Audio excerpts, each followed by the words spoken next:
I do what I do because I love working with people, and I knew that having some kind of sit-down, boring job would never be for me, so I get to actually affect positive change in people's lives while also getting to move around and have some fun doing it.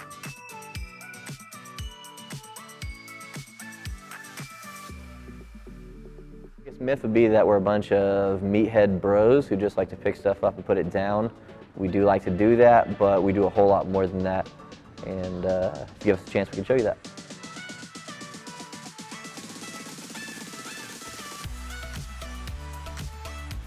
I podcast because you asked me to, and I really do like just being able to converse and get information out there and hopefully help educate people a little bit as I go along.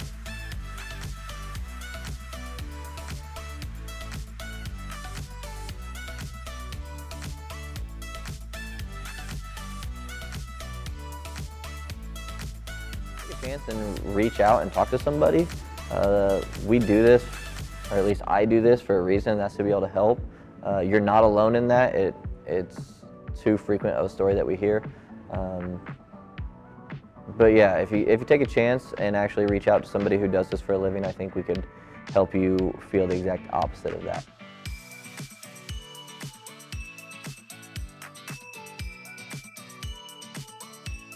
I actually listen to quite a few podcasts, so they have a little experience on that side of it. I commute up from Lawrence. It's about a 30-minute drive every day. I tend to listen to some kind of podcast, but also some music, some motivational speeches, stuff like that.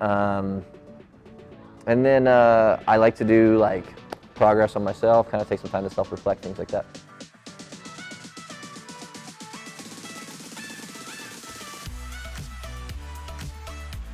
One is actually working in an environment where it's kind of my job. So I'm surrounded by people who are constantly looking to better themselves.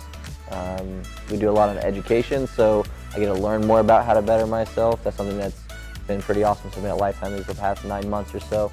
So I'm constantly encouraged by other people. I'm in an industry where,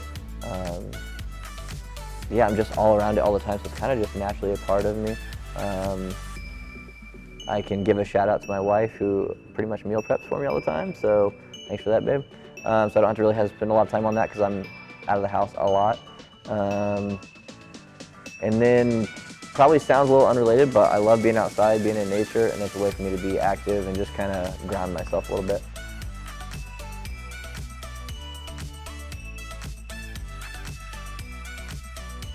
A lot of time. It takes a lot of time to program and figure out what each and every person needs, and you have to be quick on your feet and adapt because you're not going to get what you think you're planning to get out of it that day. So I'd say adaptability and yeah, just spending the time making sure they're getting the most out of what they're doing.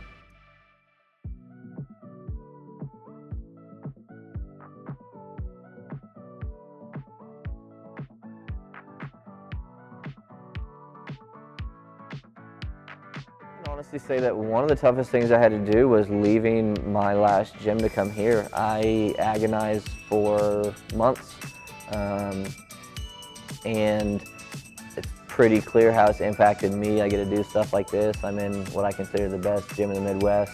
I still get the same family atmosphere that I had previously, but I get to do it for a company and with a team that's just so much better than what I was in before. I genuinely look forward to coming to work every day. A big hang up for me was going from working 5 minutes from home and being able to go home whenever I wanted to commuting 30 minutes and not having that luxury. But the payoff has been worth it tenfold.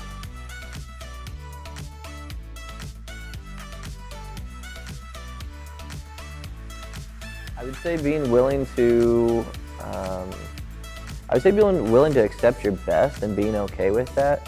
I can make this a little bit personal. I'm 5 feet 6 inches tall. I wanted to play in the NBA. That didn't happen for me. So I have genetics that help me back a little bit there, right? But I still am healthy. I get to better myself if I want to keep playing basketball regularly, which I do, which I'm hoping to do tonight. So accept your best. Do whatever the best you can do is, and at the end of the day, like that's got to be enough. And for some people, that might mean they get to go play in the NBA or be a fitness model, whatever that might be. But if you put in the work, you just got to be willing to accept that you did your best.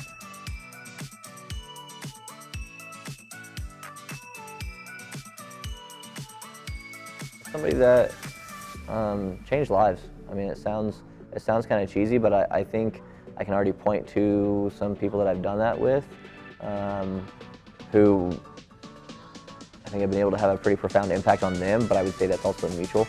My clients have actually impacted a lot of change in me. But I would say, yeah, changing lives is probably it.